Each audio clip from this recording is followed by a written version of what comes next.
중국 시장의 잠재성은 익히 알고 있지만 정부의 규제 리스크가 늘 상존하고 있는 시장인데요. 최근 게임과 또 사교육, 빅테크 기업에 대한 초강력 규제 발언이 지난주 중국 증시와 우리 증시를 좀 휘청거리게 했습니다. 중국 증시는 어제 충격에서 좀 다소 벗어나는 모습을 보였지만 이 텐센트의 경우 폭락하면서 약 70조 가까운 돈이 날아갔죠. 중국 리스크가 현실로 다가온 건데요. 우리나라 투자자들 알리바바와 텐센트 등 중국 빅테크 기업에 투자한 규모만 해도 약 1조가 넘는다고 합니다. 자, 대응 방법, 투자 전략 정리해드리겠습니다. 빅먼 1부 시작합니다.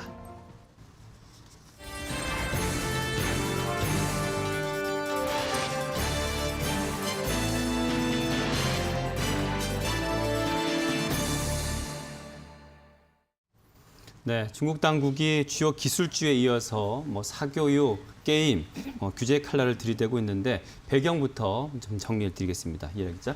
네, 중국 정부가 이들 업체에 처음부터 이런 스탠스를 취했던 것은 아닌데 좀 최근 들어서 강화되는 움직임이 나타나고 있습니다. 사실 촉발된 게 이제 IT 쪽이라고 먼저 보시면 될 것 같은데 경제 활성화를 위해서 바이두, 알리바바, 텐센트 이런 업체들 굉장히 좀 육성하는 분위기였었습니다. 그런데 이들 기업들이 좀 빠르게 성장을 보이다 보니까 이 경영을 할 때 문얼발식으로 확장을 정말 많이 하고 또 독과점 문제가 결국에 야기가 되면서 또 심지어 금융업에 진출을 하면서 부실 대출 문제 같은 것들이 많이 불거졌습니다. 이렇게 되면서 2015년부터 이제 이들 기업들에 대한 반독점 부분을 강화했다고 보시면 되는데 이러해서 반독점법 개정 작업에 함께 나서는 모습이었고요. 가시화된 게 작년 11월이었습니다. 중국 최대 전자상거래 업체인 알리바바 그룹이 있죠. 여기에 이제 핀테크 계열사가 엔투그룹인데 기업 공개를 이틀 앞두고 전격 유예하는 것으로 규제가 본격화됐습니다. 결국 엔투그룹은 은행처럼 규제를 받는 금융지주 회사로 개편을 할 수밖에 없었고요. 그리고 이제 최근 들어서 또 지금 제재를 강하게 받고 있는 것이 바로 사교육 쪽입니다. 올해 5월에 이 시진핑 국가주석 주재하에 열린 회의에서 촉발된 내용인데요. 이제 초등, 중등, 교과 관련한 사교육 기관 신규 허가를 금지를 했고요. 또 기존 기관도 비영리 기관으로 일괄 등록을 했습니다. 이와 더불어서 사교육 기관이 상장을 통한 자금 확보도 금지하는 그러한 조치들이 지금 이뤄지는데요. 또 이틀 전에는 게임 쪽에 좀 악재가 터졌죠. 이 중국의 관영 매체가 온라인 게임이 전자 마약이라는 내용을 좀 시사를 하면서 관련한 게임 업체, 텐센트나 주가가 좀 빠르게 빠지는 모습을 보였었는데 결국 이 IT 기술 업체, 사교육, 게임 업종에 대한 중국 정부의 규제는 정부가 통제력을 강화하려는 의도 그리고 이러한 사회 문제 해결을 통해서 균형 성장이라는 이런 두 가지 목적을 가지고 있다고 해석을 해볼 수 있을 것 같습니다. 일단 지금 미중 갈등이 굉장히 심화되고 있는 추세인데 이러한 플랫폼 업체들을 통제를 하면서 이런 데이터 유출 방지에도 신경을 쓰고 있는 것으로 보이고요. 또 나아가 빅테크 기업이 데이터에 대한 그런 독점을 가지고 있는 것을 어느 정도 억제하려는 그런 효과도 있는 것이고 또 이 시진핑 주석이 실물 경제가 중요하다라고 언급을 했었는데 이 플랫폼 기업들이 굉장히 크게 빠르게 크면서 실물 경제에 어느 정도 큰 타격을 줬다고 보고 있는 것으로 보입니다. 오프라인 점포 같은 것들이 많이 줄면서 이런 부분에 대한 통제력을 좀 잃을 수도 있다라고 우려를 한 것이죠. 여기에 이 사교육 부분을 보면 교육의 양극화가 좀 만들어지고 있다는 평가를 내부에서 하고 있는 것으로 보여요. 이 때문에 저출산의 원인이 되고 이런 양극화로 벌어지는 그리고 이 때문에 젊은 층을 중심으로 점차 이런 사회적인 불만들이 많이 생겨나고 있기 때문에 이것에 대한 통제를 강화하려는 수순이다. 결국 이 통제력 강화, 사회 문제 해결을 통해서 중장기적인 성장의 방안으로 꾀하고 있다. 이렇게 배경을 살펴볼 수 있을 것 같습니다. 네. 이렇게 규제 여파가 이제 시작됐을 때 중국 증시에 전반적인 폭락장이 연출됐는데 아무래도 빅테크 기업이 홍콩 쪽에 많이 상장돼 있다 보니까 낙폭이 홍콩 쪽이 더 컸던 것 같고요. 어제 좀 양시장이 상해도 그렇고 좀 살아나더니 오늘 보니까 홍콩은 역시 조금 빠지고 있고 상해 쪽은 0.09% 정도 상승을 켜고 있습니다. 자, 이렇게 되면 중국 시장에서 외국인들 자금이 좀 빠져나가지 않을까 이런 좀 예상도 하게 되는데 그렇다면 우리 증시에는 반사이익이 있지 않을까까지도 생각하게 됩니다. 네, 바로 그런 매가 좀 맞닿아 있다고 네. 보는데 중국 시장의 사실 움직임이 심상치가 않습니다. 뭐 중국 기업이 좀 옥죄는 흐름들이 나타나고 있고 일련의 흐름들이 나타나다 보니까 엑소더스라고 해서 자금이 대규모로 이제 이탈하는 현상 이런 부분이 지금 나타나고 있는 상황이고요. 말씀하신 대로 오히려 이게 국내로 눈길을 주는 또 하나의 좀 이유가 되고 있지 않나 이런 생각을 네. 해보게 됩니다. 유진투자증권이 이 관련해서 이슈를 좀 분석한 그런 보고서를 냈는데요. 보통 이제 중국 자산에 불안감이 생기면 이게 자금 이동을 하게 되는데 중국에서 빠져나온 자금이 한국이나 인도나 뭐 대만 쪽으로 이동할 가능성이 있다라는 얘기이고요. 네. 실제 대만 각권 지수나 인도 지수 같은 경우에는 8월 들어서 양호한 흐름을 보였다라는 데에서도 그 원인을 찾을 수 있을 것 같습니다. 국내 증시에서는 일단 외국인 돌아왔다라는 움직임이 좀 포착이 돼서 이게 좀 긍정적으로 보이고 있는데 특히 오늘 이제 장 진행 중인데 사실 장 초반 그리고 중반 지금까지 왔다 갔다 하는 흐름들이 있었습니다만 네. 외국인 순매수회가 결과적으로 지금 이 시각까지 3거래 연속 코스피에서 들어오고 있는 상황입니다. 오늘은 이제 마감되고 봐야 되겠지만 어제까지만 하더라도 외국인이 우리 코스피를 1조 5천억 원 이상 매수한 흐름도 눈에 띄었고요. 사실 이제 3월 이후에 국내에서 죄다 내다 파는 흐름들이 좀 나타났었는데 그래서 문제가 됐었거든요. 5월 같은 경우에는 8조 이상을 팔았고 그리고 7조는 5조 1천억 원 이상 순매도하는 흐름들이 있었는데 이게 좀 반전의 시그널, 그러니까 뒤집혀서 이제 나오지 않을까라는 기대감이 증시에는 있습니다. 그래서 어제 증시 같은 경우에도 1% 넘게 상승해서 보름 만에 3,280선을 되찾았고 네. 오늘 왔다 갔다 했지만 결국 지금 이 시가 3,285선 장중에 3,290선까지 되찾는 흐름들이 나타났습니다. 네. 근데 이렇다 보니까 한편에서는 외국인 귀환을 기대하는 흐름들도 있는데 또 이런 얘기도 있습니다. 너무 이 데이터만을 믿지 마라.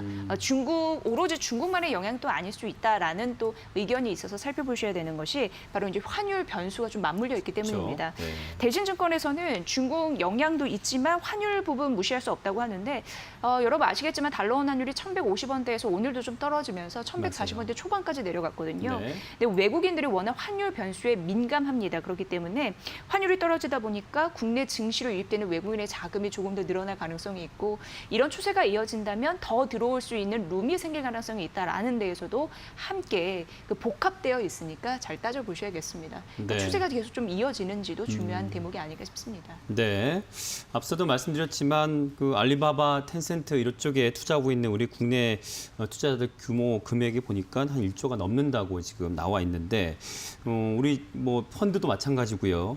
투자자들이 조금 이런 부분들 신경 써야 될 건데 지금 현재 현황이라든지 수익률 같은 게 어떻게 됩니까? 네, 중국 정부가 이제 기업을 옥죄면서 중국 증시가 크게 흔들렸고 투매 현상이 나타나고 있는 상황인데요. 그러면서 국내외 중국 펀드 자금 유출 이런 부분, 수익률이 얼마나 떨어졌는지, 손실은 얼마나 났는지 이 지표가 하나의 또 잣대가 될 수 있을 것 같습니다. 금융정보업체 FN가이드에게 의뢰해서 분석 결과를 받았는데 오늘 이게 받았거든요. 네. 8월 4일 어제 기준으로 줬습니다. 중국 주식 펀드 수익률이 다른 국가 대비해서 얼마만큼 쪼그라들었는지 볼 수 있는 건데 보시면 한 달 3개월 그리고 6개월 평균을 낸 수익률이거든요. 근데 모두 보면은 중국이 빨간색으로 칠해져 있잖아요. 모두 그러네요. 꼴찌입니다. 네, 한 달을 평균으로 봤을 때 뭐 중국과 베트남, 브라질 주식 펀드 역시 마이너스였습니다만 중국이 가장 손해가 좀 있었고 컸고 3개월로 펼쳐보면 중간인데요. 중국만 유일하게 마이너스 수익률을 기록을 했습니다. 그리고 6개월로 펼쳐보도록 하겠습니다. 의외로 인도가 굉장히 선전하고 있잖아요. 네. 인도와 베트남의 수익률이 6개월치로 보면은 돋보이는 상황에서 중국이 마이너스 13% 넘게 수익률 손실을 봤으니까 중국이 좀 안 좋구나라는 걸 확연히 느낄 수가 있고요. 중국 펀드 개별 종목 수익률도 좀 상황은 마찬가지라고 하는데 펀드 닥터에 따르면 전체 225개의 중국 펀드 중에요. 한 달 수익률이 플러스를 기록한 상품이 10개밖에 되지 않는다고 합니다. 225개 중에. 네. 그리고 대부분은 마이너스 10% 수익률을 기록을 하고 있다는 점에서 투심이 얼마나 악화되는지 알 수 있는 하나의 자료가 아닐까 싶습니다. 네. 이렇게 그러면 중국이 공산당 체제로 이렇게 쭉 가는데 그 어떤 얘기 압박을 할 때마다 당해야 되나 이런 생각들 아마 투자자분들 하실 텐데요. 그러면 전문가들은 어떤 전략을 좀 제시하고 있는지 헤라 기자 좀 정리해 주시죠. 네, 일단 단기적으로 변동성 확대 염두는 하셔야 될 것 같습니다. 네. 일단 여러 규제를 동시에 시행을 하면서 정부가 좀 통제력을 강화하는 수준으로 가고 있기 때문에 이러한 경향이 조금 더 당분간 이어질 수 있다고 보는 것이 중론이었는데요. 교육 등 일부 영역에서 불확실성이 커진 영향이 있을 것이라고 언급을 했고요. 또 문종진 교보증권연구원도 이번 달부터도 웨이보 같은 이런 플랫폼 기업에 대한 강력한 조사가 계속 이어질 것이라고 해요. 그렇기 때문에 규제 리스크가 끝나지 않았고 이런 이유로 인해서 규제 리스크가 단기간에 끝나기는 힘든 대형 기술주 같은 경우에는 투자를 하신다면 좀 유의를 하시는 게 좋겠다라는 의견을 들어볼 수 있었습니다. 그렇지만 또 한 가지 공통적인 의견으로 들어볼 수 있었던 것이 이 중국 정부가 중장기적인 좀 목표로 내놓고 있고 육성하고 있는 산업들이 몇 가지 있잖아요. 뭐 정책 수혜를 입을 수 있는 업종에 대한 투자는 유효하다고 봤는데요. 그렇게 꼽아볼 수 있는 것이 반도체나 바이오 또 태양광 같은 이런 신재생 에너지 관련한 업종입니다. 이러한 업종의 기업들에 대한 투자는 유효하다고 봤는데요. 에셋플러스 자산운용의 백재웅 차이나 운용팀장도 이런 장기적인 성장성이 있는 기업들에 대한 투자는 여전히 유효하다고 언급을 했습니다. 네.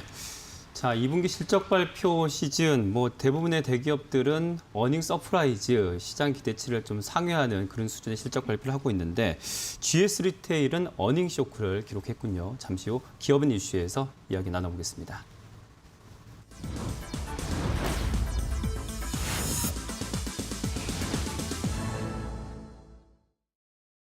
네, GS 리테일 실적 발표가 있었는데 어느 정도길래 어닝 쇼크 얘기까지 나오는지 좀 들어보겠습니다. 이지혜 기자. 네, 좋지 않게 나왔습니다. 예상대로. 그래서 이제 이슈로 지목이 된 거고요. 네. 2분기 영업이익을 보니까 428억 원의 영업이익을 냈는데 이게 작년과 비교를 해봤을 때 거의 30% 준 그런 결과치였고요. 시장 전망치를 큰 폭으로 밑돈 실적이었습니다. 매출은 2조 2,856억 원으로 작년보다 3.4% 증가했는데 예상은 어느 정도 좀 나쁘게 나올 것이다라고 했거든요. 그런데 막상 뚜껑을 열어보니까 조금 더 아픈 실적이었다라고 평가를 하는 것 네. 같습니다.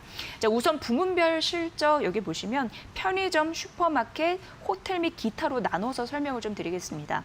편의점 부분은 작년보다 5.9% 줄었는데 633억 원의 영업이익을 기록하면서 이게 역성장된 거거든요. 2분기 상품 믹스 효과가 기대에 못 미쳤고 점포당 매출이 감소를 했습니다.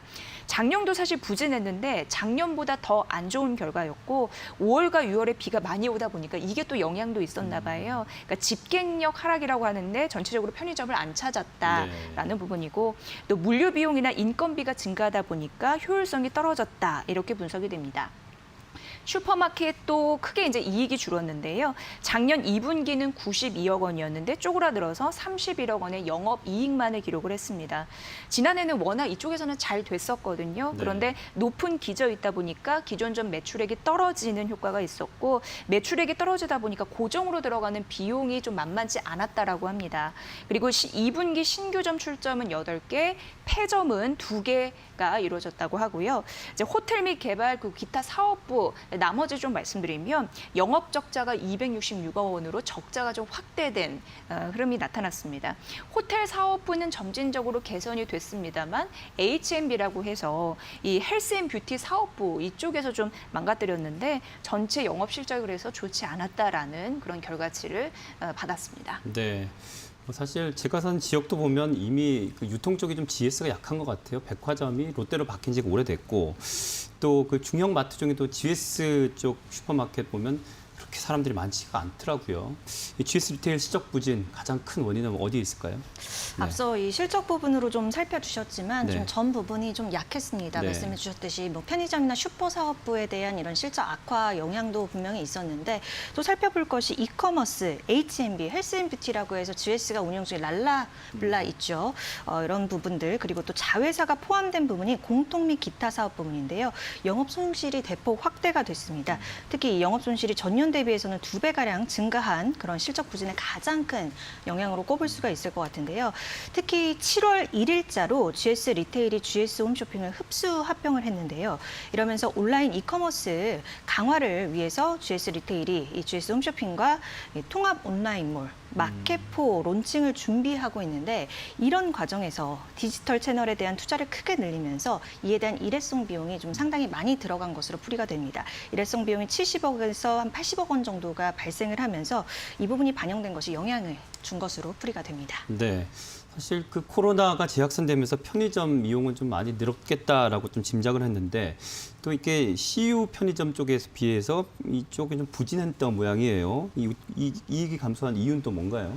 네, 일단 지금 경쟁 업체라고 볼 수 있는 BGF 리테일의 편의점, CU 편의점이죠. 네네. 이쪽이랑 지금 비교되는 수치가 나오고 있는데요. 일단 이 BGF 리테일 같은 경우 내일의 실적치가 나와서 1분기 기준으로 좀 놓고 비교를 해보자면 1분기 기준으로 BGF 리테일 매출이 7.8% 늘었고 영업이익이 17% 증가를 했었는데 이때도 GS 리테일 편의점 사업부가 매출은 2.8%, 영업이익도 역시나 3% 정도 늘어나는 데 그쳤습니다. 네. 이번 분기도 앞서 잠시 살펴주셨지만 이 BGF 리테일 같은 경우 매출이 한 10%가량 그리고 영업이익은 31% 늘 것으로 추정이 되고 있기 때문에 이러한 지금 확연히 비교가 되는 수치가 나오고 있다고 볼 수가 있을 것 같은데 일단 CU 편의점 같은 경우는 밀키트나 곰표 맥주로 요새 유행을 하고 있는 것 같아요. 이런 레트로 수제 맥주 등이 좀 큰 인기를 얻고 있는 것으로 보이는데요.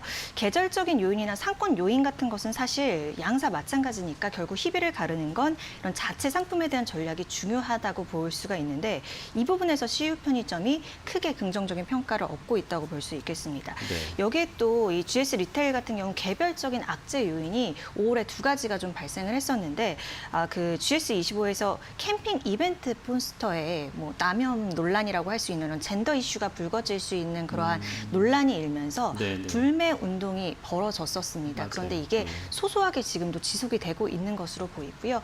여기에 이제 자체 이런 PB 도시락 상품을 납품하는 업체들한테 좀 불공정하게 대했다 이런 부분을 공정거래위원회에서 조사에 나서면서 이런 부분에서 이제 기업들이 지속적으로 적극 확대하는 그런 모습을 보이기는 했는데 이미지에 크게 타격을 좀 받았었고 주 상권 중심으로 결국에 이런 불매운동 여파가 퍼지면서 영향을 크게 받았다 이렇게 풀이를 해볼 수 있겠습니다. 네. 참 기업이 실적이 안 좋을 때는 뭐 한 가지 원인은 아닌 것 같아요. 여러 이유들이 있고 악재까지 겹치는 것 같은데 뭐 이렇게 주가라는 게 참 우리가 투자하기 참 어려운 것 같아요. 주식 투자가. 왜냐하면 이게 뭐 실적이 잘 나와도 선반영됐다고 그러면서 이제 또 주가가 별로 영향을 안 받는데 또 이런 실적 부진은 또 악재로 제대로 또 반영이 되는 것 같아요. 지금 GS 리테일 오늘 3%대로 하락하고 있는 상황인데요. 이 전문가들은 이 GS 리테일에 대한 전망을 어떻게 하고 있습니까? 네, 오늘 3% 약세 흐름이 나타나고 있는데 외국계 매도 이런 부분이 나오고 있고 수급적인 부분에서 참고하시라고 말씀드리면 네. GS 리테일 같은 경우는 7월 9일 이후 외국인 매도가 하루도 빠짐없이 어제까지 그러네요. 계속 팔고 있네요. 이어졌다. 예, 라는 점입니다. 그리고 이제 현대차증권, 유한타증권 등에선 목표 주가를 하향하면서 그리고 보수적인 접근이 좀 필요하다라고 얘기하기도 했는데요. 이유는 본업 회복이 일단 더딘데 여러 가지 비용 증가에 대한 부담감을 아직까지는 이기지 못했다라는 부분이 있었습니다. 그런 이제 대부분의 증권사는 중장기적으로 주가 전망은 긍정적일 수 있다라고 얘기했는데 그 근거를 잠시 말씀드리면 7월 1일자로 GS 홈쇼핑 흡수 합병 그 인수권에 대해서 말씀을 드렸잖아요. 근데 합병에 의해서 주가 재평가가 가능할 것이다라는 부분입니다. 하나의 신산업의 이제 성장 동력이다라는 그런 측면에서 봤는데 이 홈쇼핑 실적이 3분기 연결 실적에 반영이 이제 가능하기 때문에 이쪽에 좀 빛을 볼 수 있다라는 부분이고 그렇기 때문에 내년 손익이 크게 개선되는 효과를 볼 수 있다라는 분석이었고요. 또 코로나19 피해도 일정 부분 이제 해소될 가능성을 봤습니다. 사회적 거리두기 단계 상향으로 단기적으로 실적은 부진하나 중기 장기적으로 백신 접종률이 좋아지잖아요. 또 상승하고 그리고 편의점, 호텔 사업부의 실적이 그만큼 좀 개선될 좀 여지가 있다라는 부분이었습니다. 그리고 앞서서 중요하게 거론된 편의점 얘기도 빼놓을 수가 없는 게 네. 이게 수익성이 높은 즉석 식품이나 그리고 음료 등의 매출이 좀 나아질 거라고 봤습니다. 긍정적인 측면에서는요. 그래서 업황 회복에 대한 기대감도 남아 있다라고 얘기를 했습니다. 하반기는 편의점, 슈퍼마켓의 실적 개선도 가능하다라는 의견이 있었으니까 그 부분을 잘 참고하시기 바랍니다. 네. 네, 잠시 후에 우리 기자들이 직접 발로 뛰어서 취재 해외와 우는 그 이슈들을 정리해드리는 시간인데요. 현장 이슈로 돌아오겠습니다.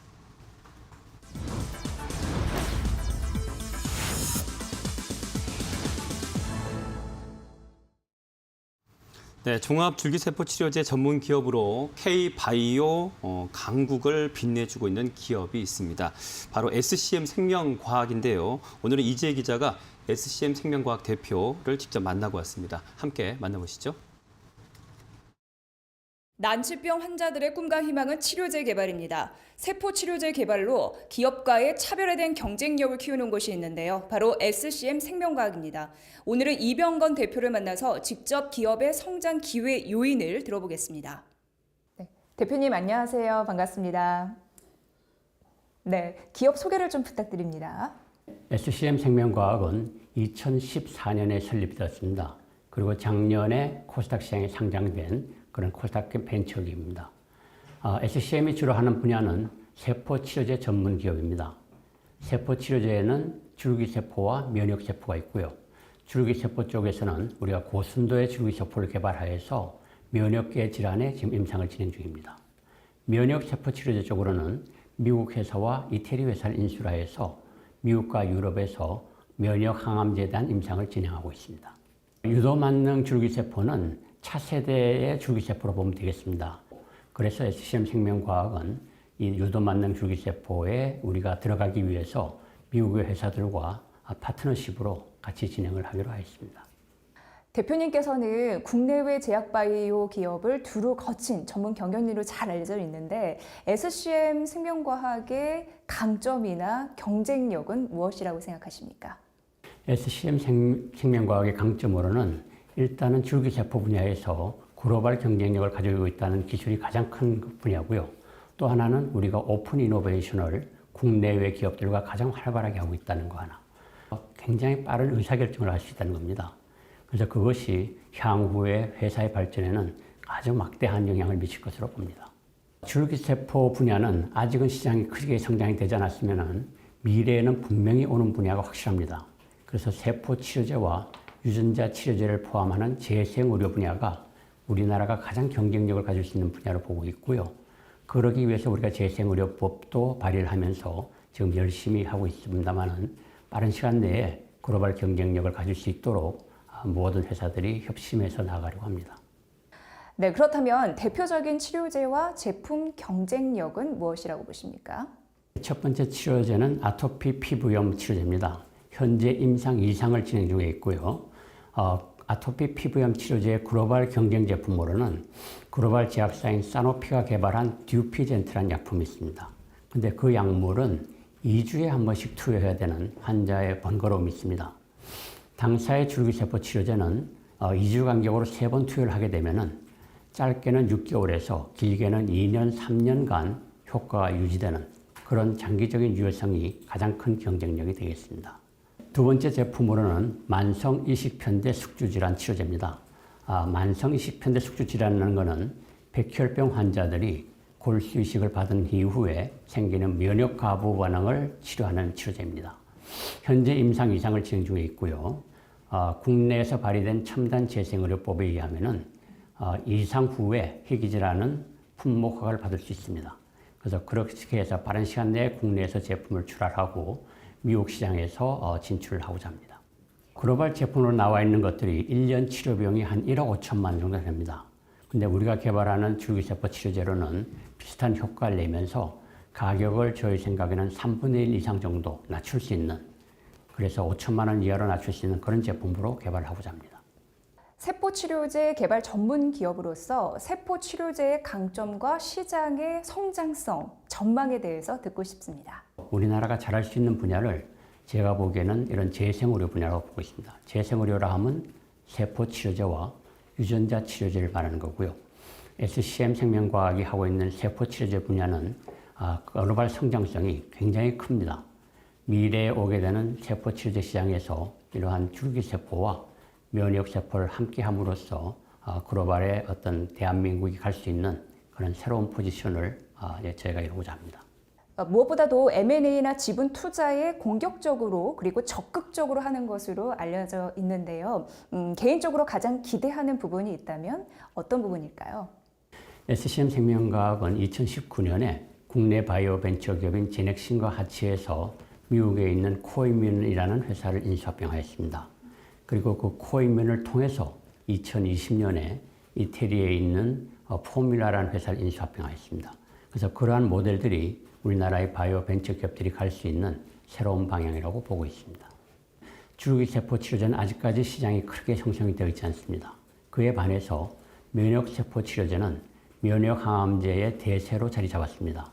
그래서 그런 면역세포 치료제 시장에 들어가기 위해서 우리가 자체적으로 하기에는 너무 시간도 걸리고 돈이 걸리기 때문에 미국과 유럽 회사를 인수합병을 하여서 빠른 시간에 갈 수 있는 결정을 하게 되었습니다. 특허 취득 소식이 굉장히 많던데 가장 대표하는 특허는 어떤 것이 있을까요? 저희가 한 80여 건의 특허가 있는데요. 그중에서 가장 우리가 내세울 만한 특허는 우리 원천 기술인 층분리 배양법에 대한 특허입니다. 여기가 2018년에 거기에 대한 계량 특허를 출원하여서 2037년까지 특허 존속 기간을 확보하였습니다. 또한 미국의 코이뮨도 미국 유럽에서 2019년에 면역항암제에 대한 새로운 특허를 출원하여서 그것이 면역항암제 시장에서는 굉장히 영향력을 미칠 수 있는 특허로 등록될 것으로 믿고 있습니다. 네, 앞으로의 기업의 비전과 계획에 대해서 부탁드립니다. 저희가 보는 줄기세포 치료제의 향후 방향은 현재 기존 치료제가 없는 뇌신경계 질환, 치매라든지 파킨슨 등의 치료고요. 또 하나는 점점 고령화 인구가 늘어남에 따라서 항노화 분야에 대한 줄기세포 치료제를 쓸 수 있는 분야를 저희가 개척을 하고자 합니다. 그렇게 되면은 이 분야가 우리나라의 산업으로 성장할 수 있는 그런 큰 밑거름이 되리라고 보고 있습니다. 아토피 임상 이상이 내년 초에 2022년 초에 나올 것 같습니다. 그러면 그 결과는 세포 치료제는 임상 3상까지 가지 않더라도 비슷한 결과가 나오는 걸로 알고 있습니다. 그래서 우리가 내년 초에 되면 그 결과를 볼 수 있고요. 또 하나 만성 이식 편대 숙주 질환 역시 내년이면 임상 이상 결과가 나오고 조건 부품 허가를 신청하면은 2023년부터 판매할 수 있는 그런 여건이 마련됩니다. 또한 2023년까지는 우리 미국의 파트너 회사인 코이뮨이 나스닥 상장이 예상되어 있어서 2023년이 SCM 생명과학이 다시 한번 도약할 수 있는 그런 시기가 될 것으로 봅니다. 국내를 빛낼 제약바이오 기업으로 우뚝 서길 응원합니다. 오늘 말씀 고맙습니다. 네, 추가적으로 좀 궁금한 게 생겨서요, 이재 기자. 이 지금 줄기세포 면역세포라고 하는 이 종합세포 치료제 개발 쪽이 이 제약바이오 업계에서 어느 정도 성장성이 있는 건지 그게 좀 궁금하네요. 네, 정말 중요한 질문인 것 같은데요. 인터뷰를 해본 결과 성장성이 가장 큰 분야는 항암과 피부 쪽인데 특히나 아토피 피부 시장이 엄청난 매출 성장 속도를 낼 가능성이 있다고 합니다. 우리나라 기업이 글로벌 제약 바이오하고 싸울 때 뭐 진입 장벽이나 뭐 시간이나 여러 가지 자금력 이런 부분을 따지게 되잖아요. 근데 보다 쉽게 좀 할 수 있는 그래도 이제 캐파가 있는 부분이 그 바이오 시밀러 쪽 이 부분과 더불어서 이제 세포 치료제 쪽인데 SCM 생명과학은 전략적으로 세포 치료제 이런 부분을 개발을 이제 전문적으로 하면서 이걸 또 하나의 블루오션 시장으로 봤습니다. 전략 이제 다각화하면서 현재까지 잘 해나가고 있는데요. 일단 겨루려면은 덩치는 커야 되기 때문에 지분 투자나 M&A 좀 적극적으로 하고 있는 상황입니다. 그리고 이제 중요한 치료제가 내년 임상 2상 결과 좀 앞두고 있는 상황인데 K 바이오에 대한 강국 좀 이끌어 나갈 자신감이 있다라고 대표가 좀 자신 있게 좀 말하더라고요. 네. 이런 부분 잘 감안하셔서 투자 전략 임하시면 될 것 같습니다. 네, 우리 애청자께서도 치료제 신약 개발 한 방이면 대박 나는 거죠 하시면서 기업 대표분들 목소리, 현장 목소리 많이 담아달라고 이렇게 또 요청해 주셨네요. 고맙습니다. 자, 오늘 현장 이슈까지 두 분 기자 수고하셨습니다. 고맙습니다. 자, 어제 간밤 미증시는 혼조세로 마감을 했는데요. 이제 나스닥만 상승불을 켰죠. 필라델피아 반도체 지수가 연일 또 상승하고 있으면서 영향을 준 것으로 보여집니다. 오늘 아시아 증시는 상해, 종합, 홍콩 같은 경우에 아까 홍콩이 조금 소폭 하락세였는데 다시 상승불 켜면서 전반적인 상승불, 중국 규제에 대한 우려가 조금은 희석이 되는 모습으로 펼쳐지고 있습니다. 우리 시장도 코스피는 특히나 변동성이 심한데요. 상승불을 켜는 듯 하더니 다시 또 하락세 지금 현재 달리고 있습니다. 0.03%. 어제에 비해서 외국인의 수급이 조금 덜 들어오고 있는데 기관의 금융투자 수급이 많이 들어오면서 현재 0.05% 하방세 3,278선 거래되고 있고 코스닥은 대신 외국인 투자 많이 들어와 있습니다. 1%대 상승을 켜면서 1,058선 현재 보여주고 있습니다. 자, 좀 더 자세한 수급 상황은 함께하면 더위 더 폭염은 날아갈 것 같은 비타민 캐스터가 전해드리겠습니다. 박혜미 캐스터 큐. 네, 비타민 캐스터 박혜미입니다. 이번 주 시장은 반등의 각이 잡혔다고 할 수 있겠는데요. 자세하게 알아보겠습니다. 먼저 거래소입니다. 네, 장 초반 좋았습니다. 9시 반 정도에 3,296선을 터치하면서 3,300선 돌파에 대한 기대감도 높아졌는데요. 하지만 아시아 증시 혼조세와 수급의 불안 속에서 상승분을 반납을 했습니다. 현재 보시면 계속해서 3,280선을 중심으로 등락을 거듭하는 모습인데요. 빨간불이 켜질 수 있을지 지켜보셔야겠습니다. 현재 3,279선에서 거래되고 있습니다. 수급도 바로 확인해 보시죠. 네, 기관 2거래일째 매수 우입니다. 오늘 제조업과 전기전자 중심으로 매수세가 들어오고 있고요. 개인은 4거래일째 차익 실현하고 있습니다.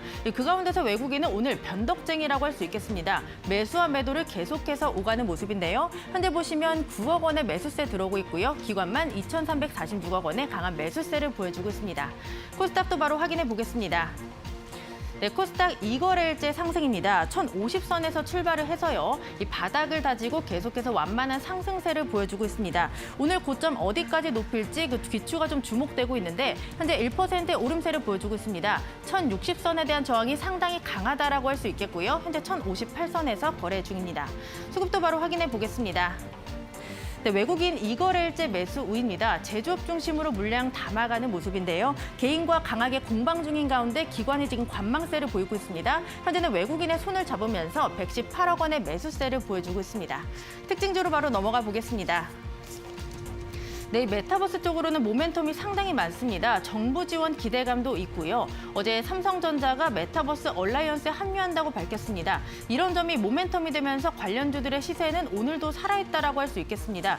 다만 관련 종목들의 움직임 보시면요. 이 새로 편입된 종목들이 상당히 많습니다. 기존에 올랐던 종목보다 시장에서는 새로운 종목을 찾고 있다라고 보시면 될 것 같은데요.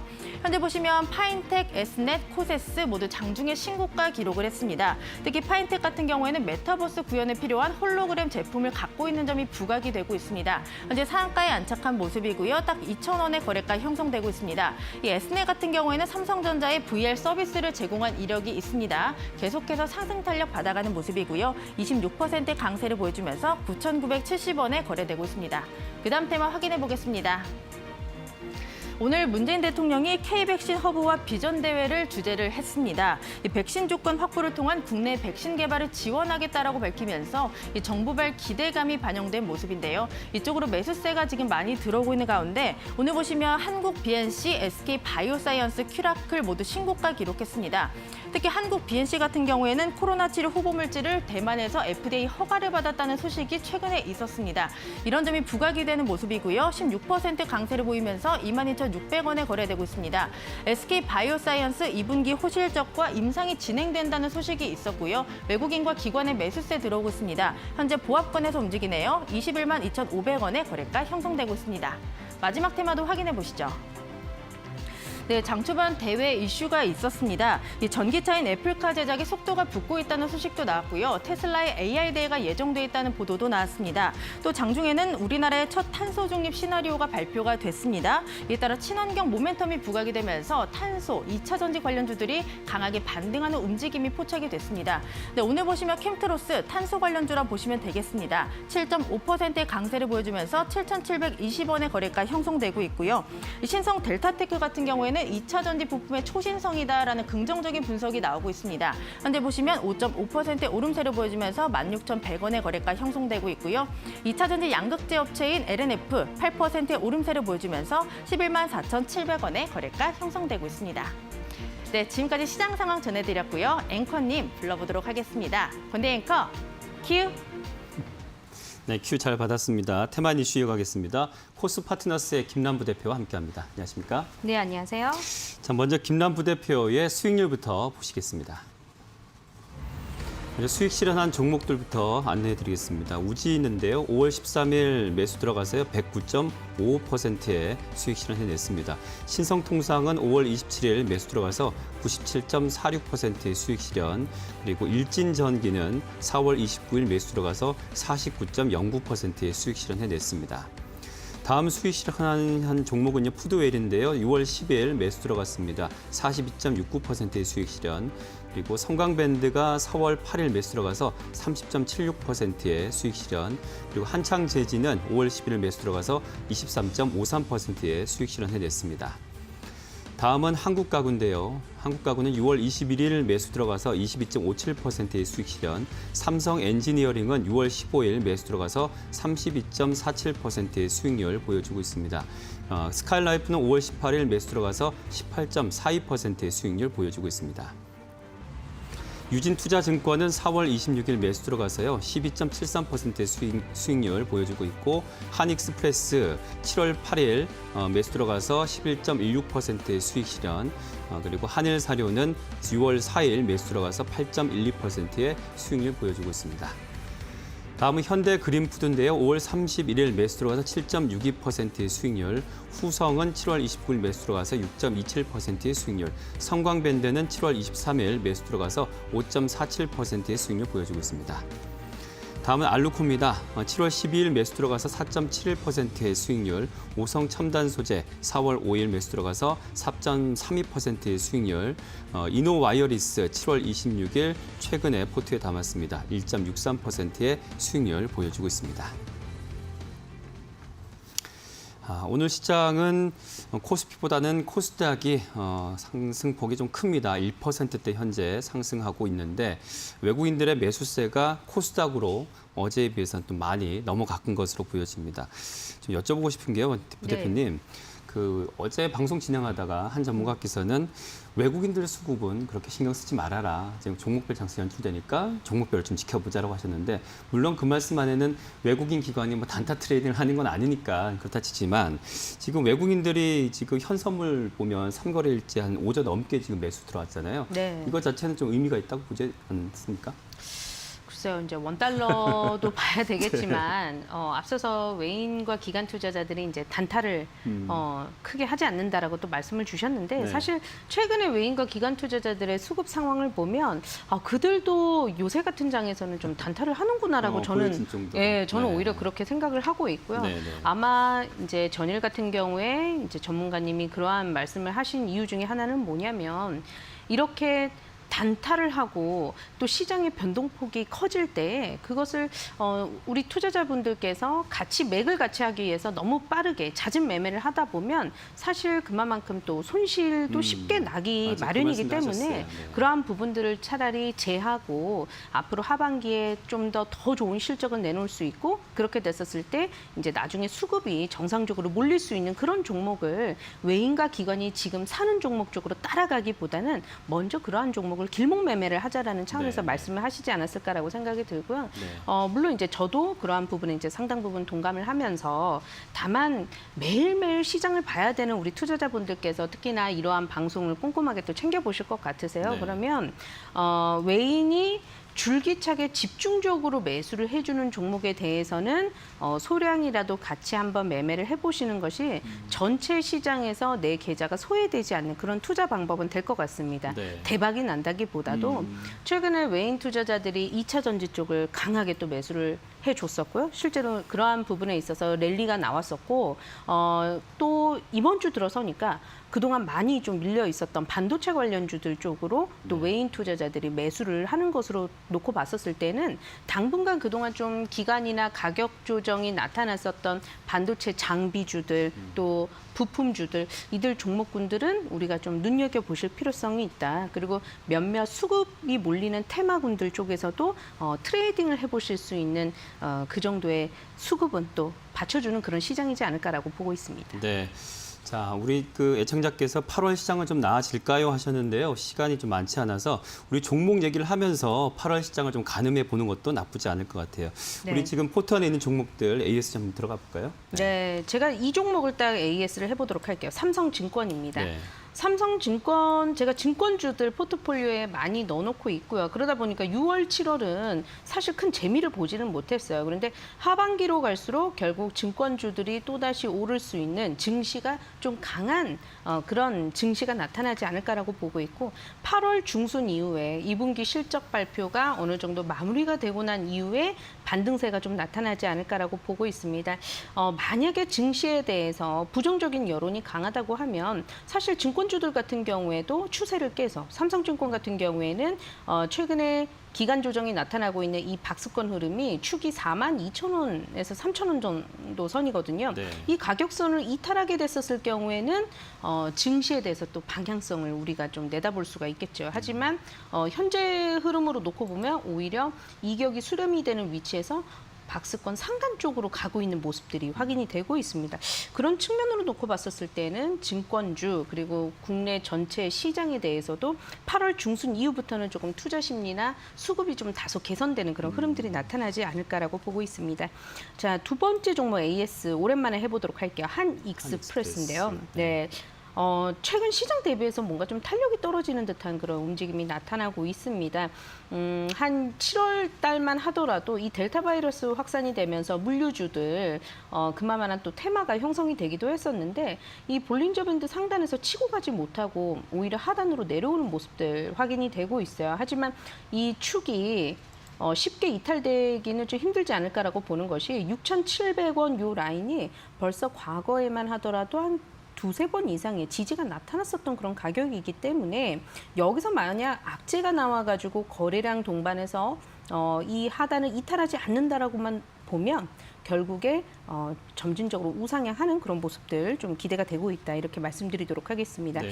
자, 마지막 심택이요. 심택 같은 경우에는 지금 이런 식으로 애플 아이폰 관련해서 또 후공정 관련한 종목군들 또 DDR 차세대 D램 관련해서 제가 지난주에 말씀을 드리면서 심택이라는 종목까지 이제 소개를 해드렸었는데 네. IT 관련주 쪽으로 좀 모멘텀이 지금 형성이 되고 있거든요. 그러면서 오늘 같은 시장에서 직전 고점 뛰어넘는 그러한 이제 상승 나타나고 있습니다. 그래서 조금 더 우상향하는 모습 확인을 해보면서 추가적으로는 25,000원 이 축이 흔들리지 않는다 그랬을 때는 계속해서 좀 목표가를 상향 조정해 가면서 보유를 한번 해보도록 하겠습니다.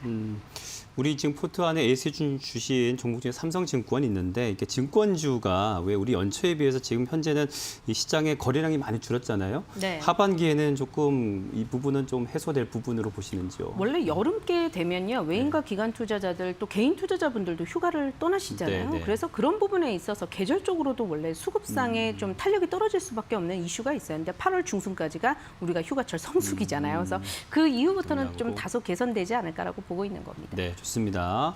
자, 계속해서 오늘장 뜨거운 테마주 공개하겠습니다.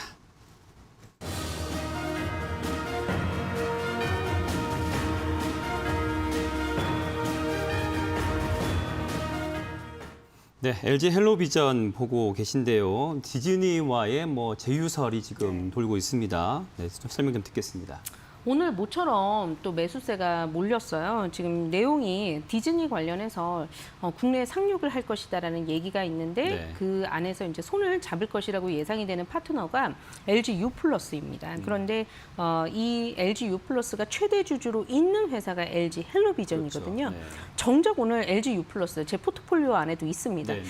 오늘 LG U+는 크게 반등하는 모습이 아닌데 그러니까요. LG 헬로비전이 그동안에 가격 조정이 큰 폭으로 나타났었던 상황이기 때문에 똑같은 이슈를 놓고서 오히려 가격적으로 반응을 하는 그런 모습들은 헬로비전에서 나타나고 있고요. 네. 지금 디즈니하고 LG U+가 손을 잡게 되면 앞으로 컨텐츠에 있어서는 제3위가 아니라 막강 파워를 자랑을 하는 그런 이제 브랜드로 거듭날 수 있다라는 이슈가 몰리면서 오늘 시장에서 급등을 하는 모습 확인을 해볼 수가 있습니다. 네. 자, 지금 오늘 뭐 7% 넘게 급등하고 있는데 매매 전략은 좀 조심스러워요. 네. 네, 오늘은 일단 장중에 16.8% 가까이 이제 상승이 나타났었다가 상승분을 다소 좀 반납을 하고 있어요. 오후장에 네. 거래량이 실리면서 지금 반납이 되는 그런 모습인데 아마 이 부근에서는 계속해서 좀 매물을 소화하는 모습들이 당분간은 나타나지 않을까라고 보고 있습니다. 네. 그래도 너무 부정적으로 보고 있는 것은 아닌 것이 LG 헬로비전이 이제 400억 가량 이제 투자를 해서 지역 채널 콘텐츠에 있어서도 혁신적인 좀 다소 좀 지명도가 있는 네. 연예인 분들은 이제 출연을 시킨다든지 네, 네, 하는 맞아요. 그런 이제 자본을 투자 자본을 늘리겠다라는 그런 선언을 하면서 52주 신고가를 경신을 했었고요. 다만 가격적으로는 7,500원을 이탈을 하게 된다면 기대를 했던 시간이 조금 길어질 수 있어요. 그래서 리스크 관리 가격을 7,500원으로 잡고 향후에 진행되는 흐름들을 살펴보자 이렇게 말씀드려 보도록 하겠습니다. 네. 자, 다음은 앞으로 더욱더 뜨거워질 테마주 공개하겠습니다.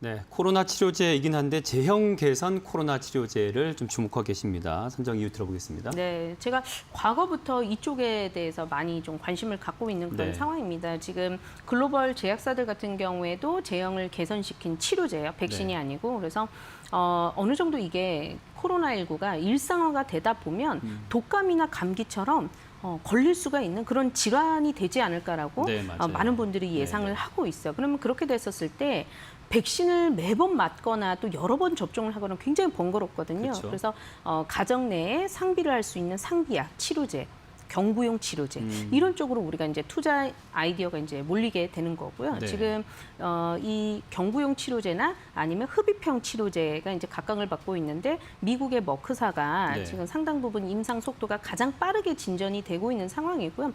머크사부터 임상에 있어서 유의미한 데이터를 확보를 하게 되면 관련한 테마군들이 국내 안에서도 일어날 가능성이 크고 또 국내 안에서도 주요 이 질병관리본부 임원분들이 하시는 얘기가 국내에서도 더 이상 백신이나 치료제나 이런 부분에 있어서 국내 기업이 나와야 된다라는 것에 있어서는 뜻을 모으고 있는 그런 상황이거든요. 네. 최근에 백신도 수급난이 있는 그런 상황이기 때문에 앞으로 이런 쪽으로 우리가 좀 살펴본다면 추후에 또 수급이 몰리게 됐었을 때 좋은 주가 상승에 있어서 또 투자 성과를 낼 수 있지 않을까라고 생각하고 있습니다. 네, 최근에 또 CMO사들 급등 흐름도 보여줬는데 SK 바이오사이언스 대표적이고요. 최근 좀 섹터 흐름도 볼까요, 우리? 네, 지금 말씀 주셨던 것처럼 CMO 그러니까 개발을 한 것은 아닌데 그 원료를 통해 가지고 완성품을 만들고 있는 네. 회사들은 먼저 움직이기 시작했어요. 여기는 이제 백신하고도 연결이 되어 있기 때문에 네. 먼저 선제적으로 움직이는 모습들이 확인이 나타나고 있고요.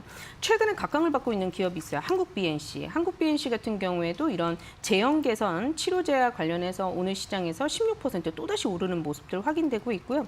우리가 신풍제약 이 코너를 통해서 여러 번 언급을 드렸는데 신풍제약 같은 경우에도 경구용 치료제로 피라맥스라는 그 물질을 가지고 있는 피라맥스라는 약을 가지고 있는 상황이기 때문에 아마 이러한 종목군들이 대단위로 테마를 형성을 해서 올라가게 된다면 그동안 좀 주목받지 못했던 종목 중심으로 반등폭이 나타나지 않을까라고 보고 있습니다. 네, 자, 이 안에 가장 주목하시는 종목과 매매 전략까지 마무리하겠습니다. 네, 대웅제약을 제가 소개를 한번 해보도록 할게요. 우루사로 잘 알려져 있는 기업인데 네. 동사 같은 경우에는 이 코비블록이라고 하는 임상 2비상 관련해서 주요 결과를 발표를 했습니다. 그래서 올해 여름께부터 임상에 들어가서 2월부터 7월까지 임상에 들어가서 유의미한 데이터를 다소 좀 확보를 한 상황이고요.